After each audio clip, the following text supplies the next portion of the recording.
Dilubyo yan.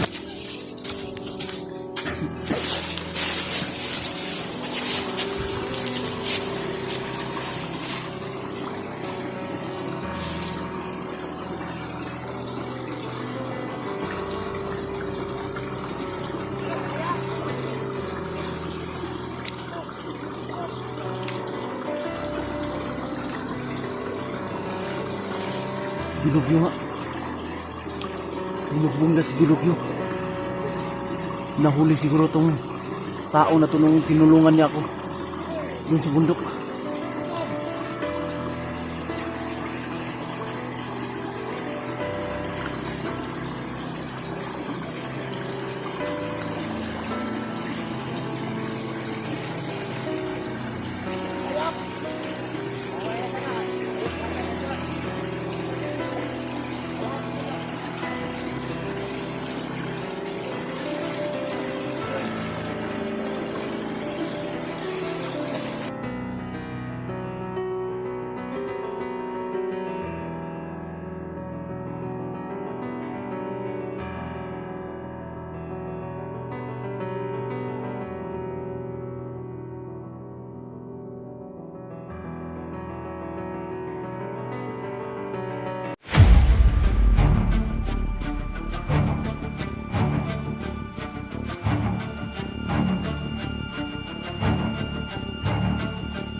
Kailangan ko itong tulungan.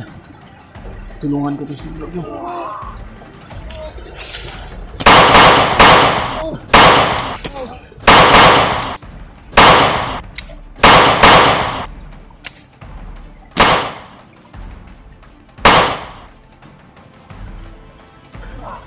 Dilubyo! Tulang!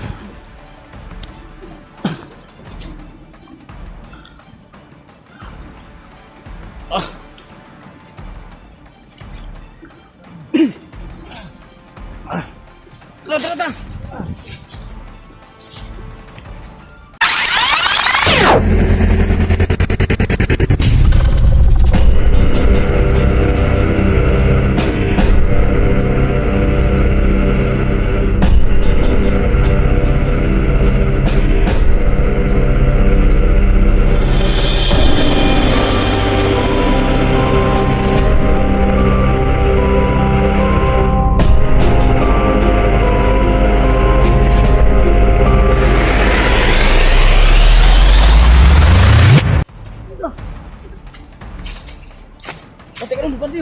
Banti!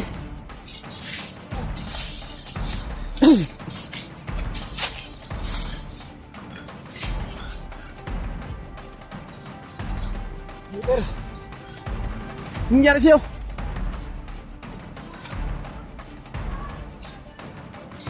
Tago!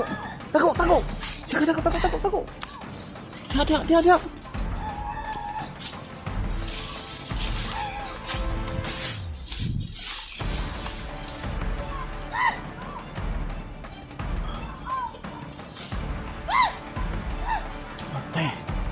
Binugbog ni Amang yung kasamahan na nagdala ni Dilubyo.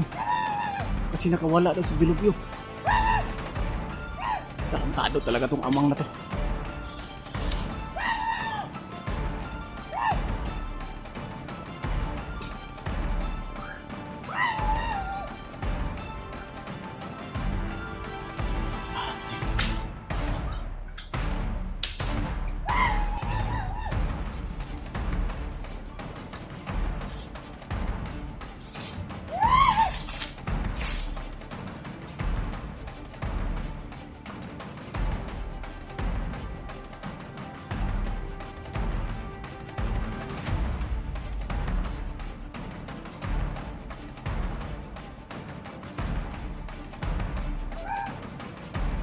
Naku, binuhay ni Amang yung dalawang pinatay ko.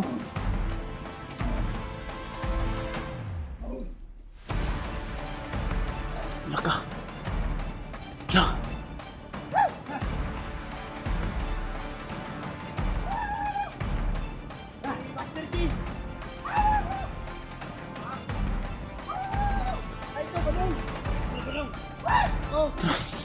Oo.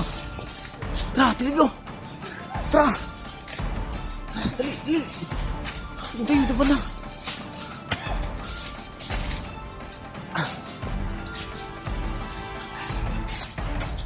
Doon tayo.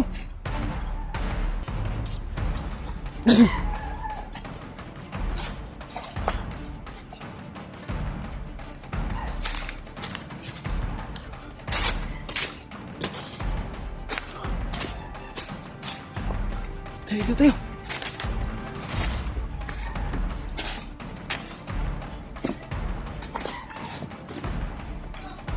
Turahan.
Huwag kang maingay.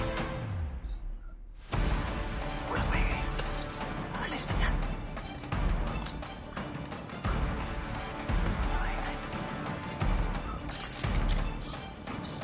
Alis din yan. Kaya sa malayo.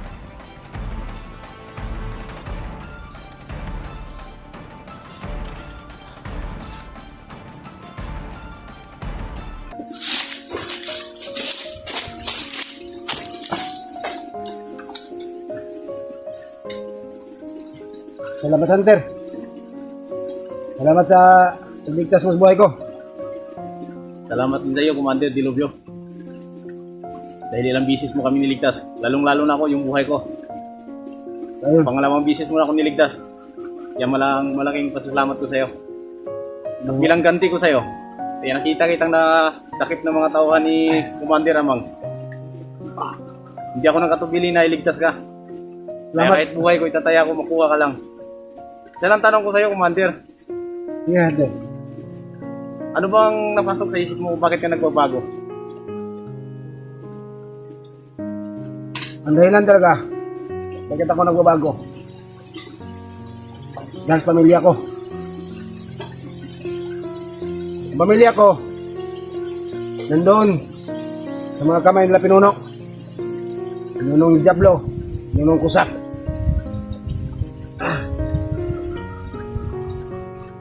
Kahit anong gagawin ko, makuha kong pamilya ko, nakita ko, hindi nila bibigay. Kaya, So yung pamilya mo, nasa kamay ni tinatawag nilang Diablo at saka Kusak? tama. Nasa So yung kanila. mga yung mga ginagawa mong kabulastugan noon dati na naging enkwentro tayo. Ano ba yun? Nasa pilitan ka lang na gawin yun para yung pamilya mo hindi magalaw ni Kusak at saka ni Diablo? Tama, Hunter. Ginawa ko yun. Para sa pamilya ko. Na hindi sila galawin ni Pinunong Kusak at Pinunong Diablo. Dahil pag hindi ko gagawin ang kanilang mga sa akin, misyon, ang pamilya ko ang bibirahan nila. So hanggang ngayon ba yung yung pamilya mo nasa kamay pa ni Diablo at saka ni Kusak? Yun ang kutob ko. Sa kanila pa rin. Kasi may informe pa naman ako sa loob ng mga bandido. At ang sabi nila, nandun pa ng pamilya ko. So isang katanungan pa. Handa ka bang maki-operate sa mga mission namin upang makuha namin yung mahal namin sa buhay na nandun din sa loob? Hawak rin ni Diablo at saka ni Kusa. Alang-alang sa kabutihan. Taus-puso akong i-cooperate sa inyo. So magpabalik loob ka na ng kabutihan. O Hunter, Dahil pag gagawin mo yan, natutulong ka na sa amin at babalik ka na talaga sa pagiging mabait mo dati. May mga viewers na nagsasabi na handa silang tulungan ka, handang sumuporta kung ano man yung hakbang na gagawin mo. Yun lang ang gusto nilang marinig. Kung handa ka ba daw magbago? handang-handa na ako magbabago. O hindi mo ba gustong tanungin yung kapatid mo na nasa kamay ko? Salamat ka pala sa pagkupkop sa kapatid ko. At naayos mong buhay niya. Kumusta nga pala siya ngayon? Okay na yung kapatid mo, Dilobyo. Salamat naman Maayos kung ng ganun. pamumuhay niya. Marami na siyang kaibigan. Makatulog ng maayos. Nasa mga na siya ngayon. Mga first year high school na. Sana hindi siya matulad ng dati. Nakatutuwa na maisipin. Nagka-high school ng kapatid ko. Oo, dahil yan sa pagbabago rin niya. Kaya ikaw, kung tuluyan ka talaga magbabago, marami kaming tutulong sa'yo. Hindi lang ako, hindi lang sila. Marami kami. Dahil may nagsasabi sa akin na handa daw silang tumulong. Nang upang ikaw ay magbalik loob ng kabutihan, sila di mag-ano din sa'yo, mag-aabot din sa iyo ng kahit kunting tulong daw. Pero ang iisipin natin ngayon, kung paano natin makukuha ang pamilya mo at yung anak ko, na nagiging commander na yung anak ko sa grupo ng Batang Asiro. Tutulungan mo ba ako yan? Tutulungan kita, Hunter. Alang-alang sa mga atraso ko dati sa'yo. Babawi ako. So magtutulungan tayo. Deal. Salamat, Hunter. So deal na tayo. Del, Hunter! Deal!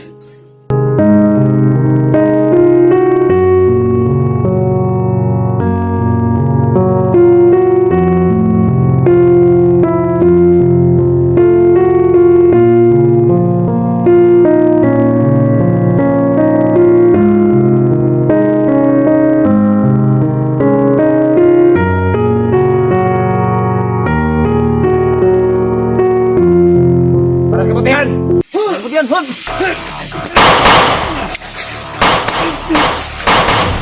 Kunin mo yung maril! Kunin mo yung maril!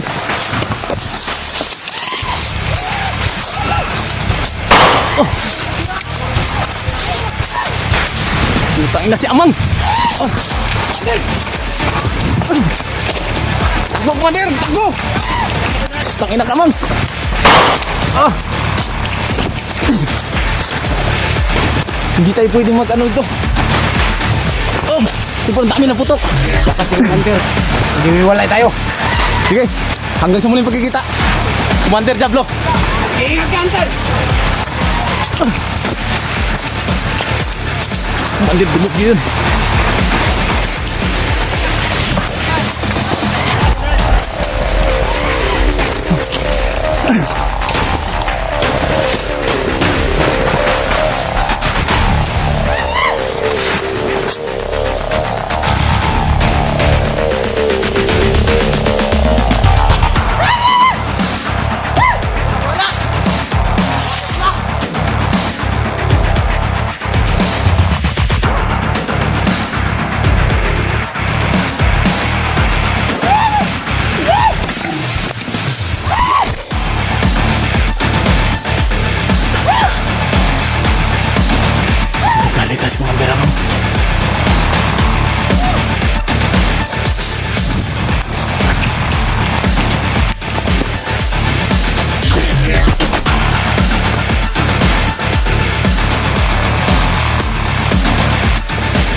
So yun mga kamaster.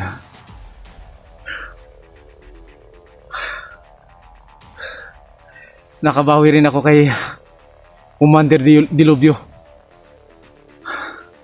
Habang ako'y nagrurunda doon sa sapa, patungo sana ako doon sa pinagruroonan ni Maxtom. Nakita ko siyang nakatali yung dalawang kamay niya. Bihag pala siya ng tauhan ni Amang. Ay hindi ako nagdalawang isip. Natulungan siya upang sa ganun makabawi man lang sa mga itinulong niya sa amin. At lalong lalo na ako. Ay kahit buhay ko, itataya ko. Ganun akong klaseng tao. Pag ako ay tinuring na kaibigan, ituturing ko siyang kapatid. Kaya hindi ako nakatubiling tulungan si Dilobio. Kaso lang, naabutan kami ni Amang habang kami ay nag-uusap. Kaya naghiwalay kami. Sana Dilobio, tuparin mo yung mga pangako mo sa akin. Nakig-deal ka na sa akin. Kunin natin yung mga pamilya mo. Kunin natin yung anak ko na ginawa nilang commander ngayon ng batang kasiro. So ano, alamin nyo na lang mga master, lakad muna tayo.